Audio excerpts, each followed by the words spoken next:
I have the cutest holiday card to share today with you. Hey everyone, it's Cathy Zielske. Welcome back to my channel and my studio. Today I'm sharing a card featuring some really fun products from Hero Arts. This technique is one of my favorites. It is time consuming, but I'm just gonna lay it on the table. It's so worth it. To see my card project, stick around. It's coming up next.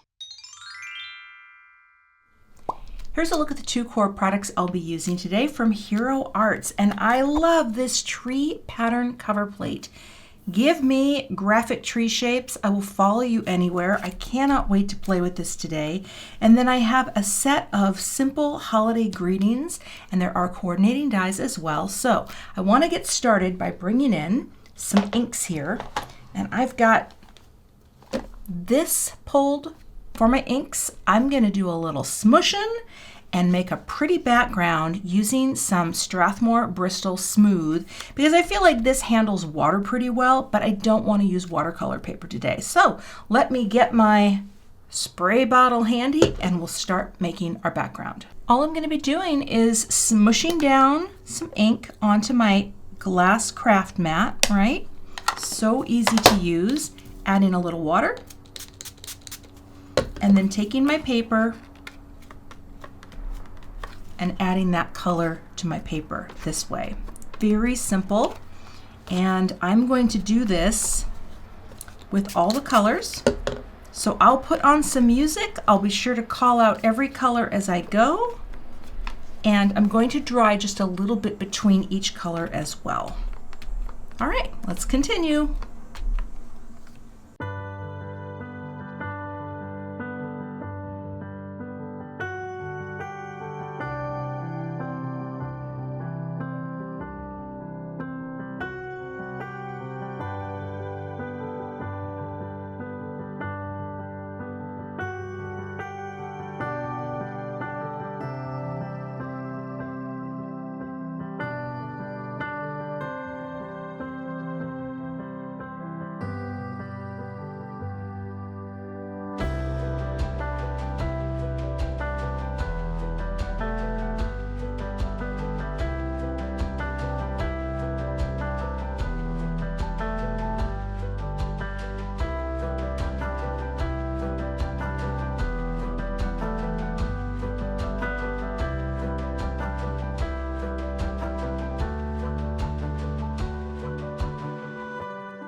All right, my paper is very warped right now, and that's okay because I'm going to be flattening this out in a book before I cut it. But what I think I'm going to do here is I am going to take, well, maybe I'll just take this out of the bottle.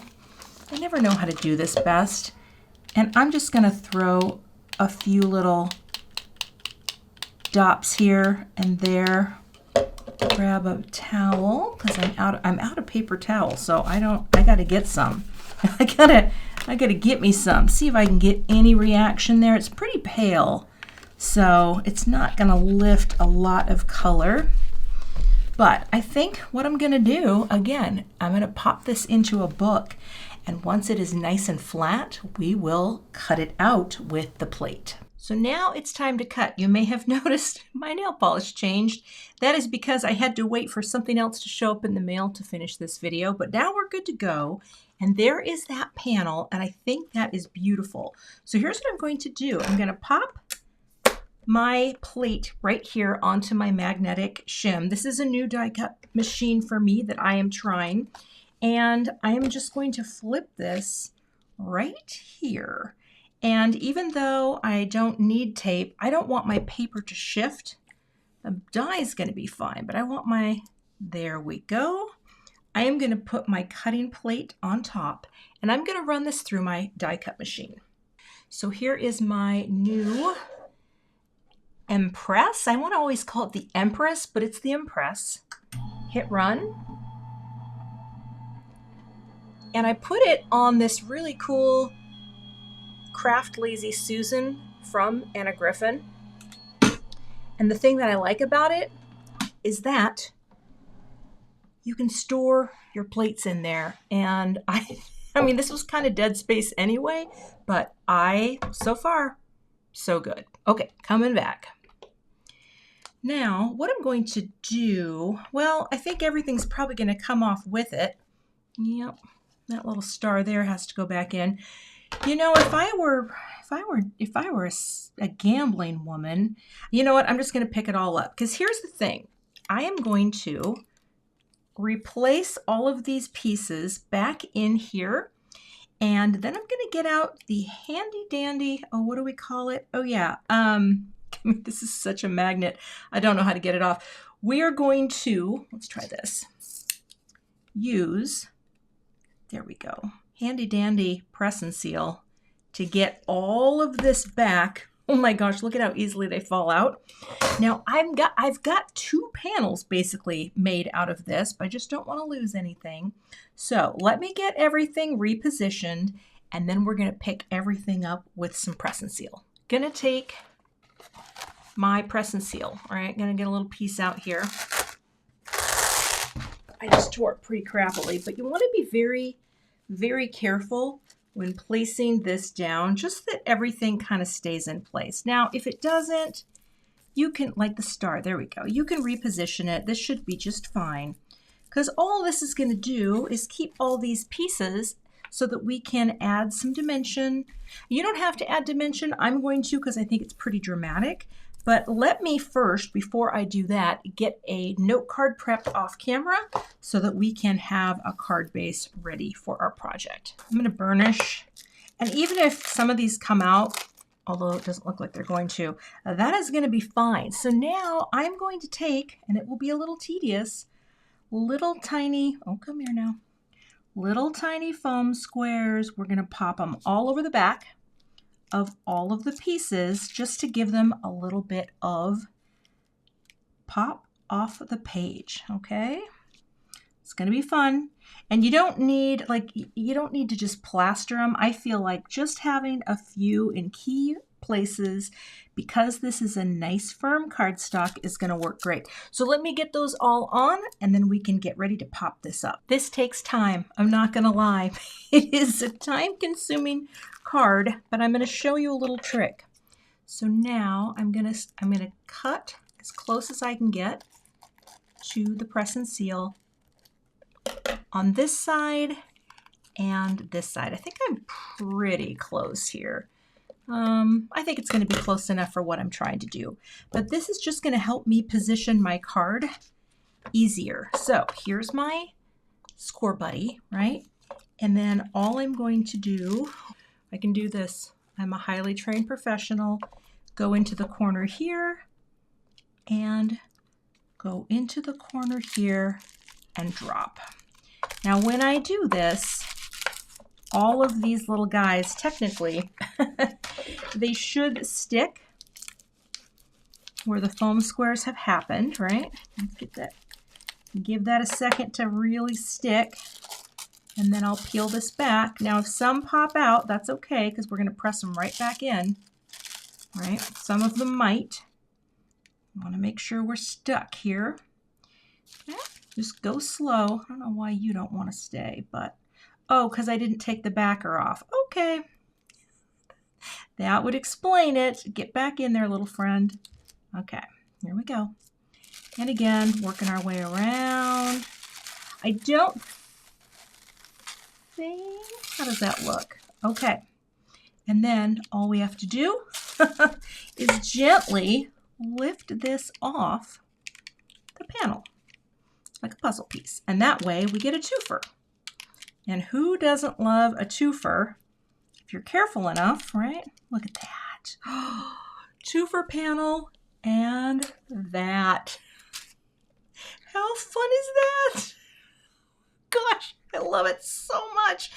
You know, there are just some techniques that do take a little time, but I'm telling you what, that, my friends, is worth it. So I'm going to come up with something for this as well, and I'm going to get my Misti out so I can stamp my greetings. Just want to show you something I am also going to do here, and that is I put some spray adhesive on the back of this negative panel, and I am going to line this up on this just to give it, I cut one more layer.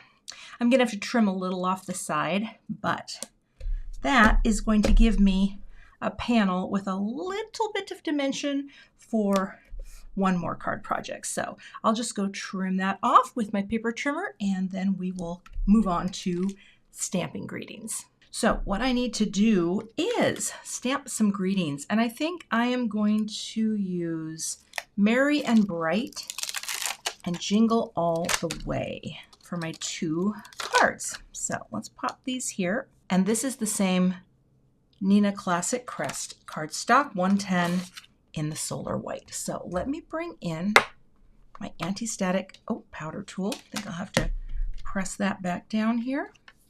All right, there we go. And I'm going to prime this a little because it's the first time I'm using it. And now I will go ahead and use some anti-static powder, just so that when I sprinkle my embossing powder on, all the excess powder falls away. I have my clear embossing ink. This is from Simon Says Stamp.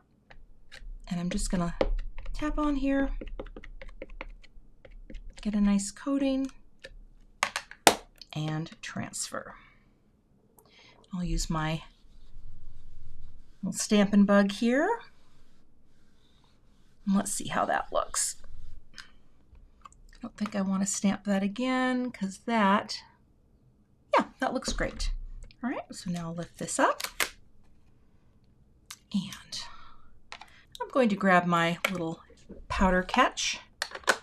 I just use cheap pink copy paper. I buy a ream of it, and I use this paper for all sorts of things. But it's nice for this because this is an easy way to get your powder easily back in. So, like that. This is Sterling from Brutus Monroe. Really pretty silver. Oh yeah, I think that'll be good. Get a little more in there. And all right, I'm going to brush away a little powder. Let's funnel this back in.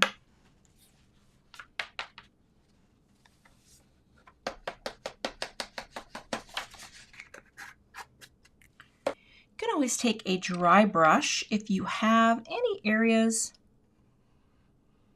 where powder's stuck that you don't want it. But actually that's pretty clean. I think that looks really nice. All right, let me get my heat tool warmed up and we'll melt this powder.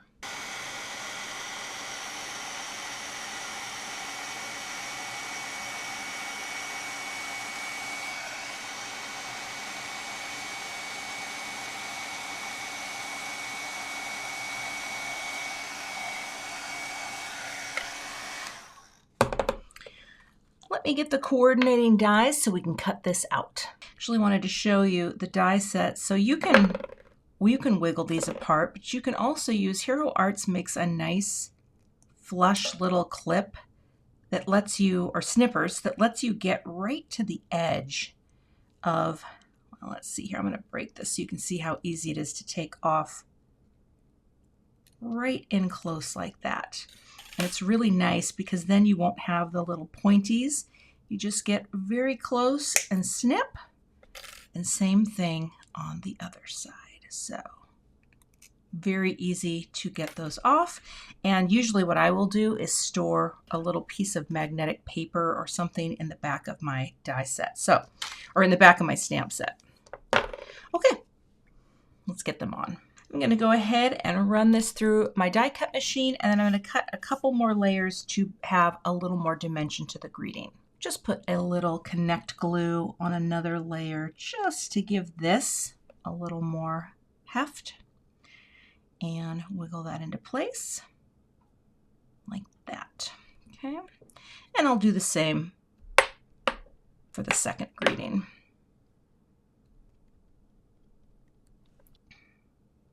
Oh, I think I have it. There we go. Let's go the right way. All right, and pop that on. Oh, come on now, pop it on and just wiggle that into place. And that just gives it a little more substantial feel. All right, moving on. So here are my two card panels. I just mounted this panel onto another white note card, so you get that nice twofer, right? And I think all I want to do is have them down in this lower right quadrant. I think this is going to look so pretty. And again, I'm just using liquid glue at the points of contact. So wherever it touches, it's going to hold. Even though I know that's not, it's not going to go there everywhere, but I want to come right in between these trees and press this down. So that way, having that little extra layer of cardstock on the greeting will help it to just feel a little more substantial, and then we'll do the same over here.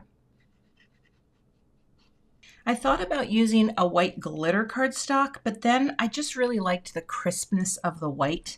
I'm sort of old-fashioned that way, and I tend to keep it pretty simple, but I think, let's see, the placement here is going to be about the same. And again, once the glue dries, this part, the parts that are floating a bit, won't stick. So let's get that right there. All right. Jingle all the way. And of course, this has beautiful shine on it. Now, I could add a little sparkle to this, so let me see what I have. All right, I have my layout, and this might seem really crazy, but this calls for Confetti Prism. So it has like a shifting blue and purple. And this, I think I'm going to keep really simple, but this, I'm going to go all in. So I'm going to say one gentle boop, but I've got to speed this up because it's going to take me forever. So let's boop it up. And in your mind, you can boop along with me. All right, let's flip that one the right way. Cupward. All right, ready? Go.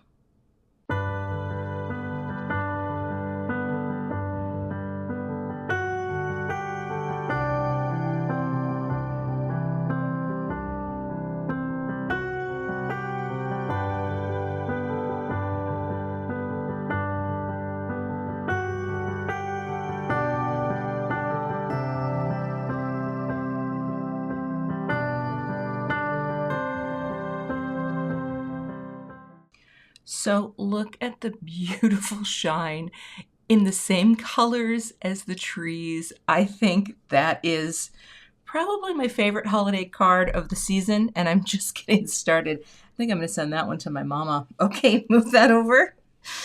Oh, I don't know if I would mass produce that, but I think this is beautiful. Now this one, not as many. I could do the same treatment, boop, but I'm not going to. I'm just going to have the 5 sequins in different sizes, so small, medium, large, medium, and one. Oh, let's make sure that's cupward. There we go. And press. So those are my finished card projects. If you've never tried this technique with a cover plate that has lots of beautiful images on it and the old press and seal, or you can use any sort of low-tack tape to pick them up and place them, I say try it today, because all you have to do is make one gorgeous, messy background in analogous colors, and all that means is they follow one another on the color wheel, and you don't have to do the full rainbow. You can start with green and end with a purple, and you are good to go. Thanks so much for watching today. You can find links to all of the products I used in today's video in the YouTube description box. If you're not a subscriber to my channel, I would love to have you, so please subscribe and hit the notification bell so that you don't miss the next time I post. Thanks so much for watching, and have a great day. If you want more ideas for holiday cards, check out the 2 thumbnails I have linked for you below, and I will see you in those videos.